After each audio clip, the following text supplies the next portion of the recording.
एका ड्रग्ज पेडलरच्या घरात चक्क जादूटोण्याच्या साहित्याचा खच सापडलाय। छत्रपती संभाजीनगरच्या शहरातली ही घटना आहे। ड्रग्ज पेडलरच्या घरात जनावरांची हाडं आणि कवट्यांची माळ सापडली आहे। आरोपी नियाज नजीर शेख असं एमडी ड्रग्ज विकणाऱ्या पेडलरचं नाव आहे। विशेष म्हणजे 2018 मध्ये झालेल्या राजा बाजार दंगलीतला तो आरोपी आहे आणि सध्या तो जामिनावर बाहेर आहे। मात्र याच दरम्यान नियाज नजीर शेख याच्या घरी आता जादूटोण्याचं साहित्य सापडलंय।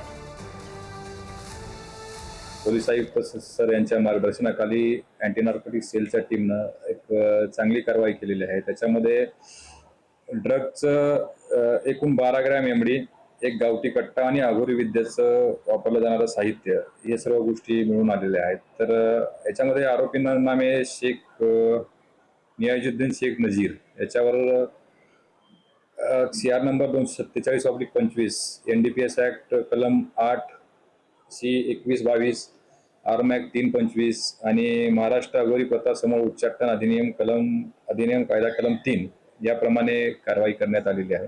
सध्या हा आरोपी अटकेत आहे आणि याला आज मान्य न्यायालयासमोर हजर करण्यात येईल।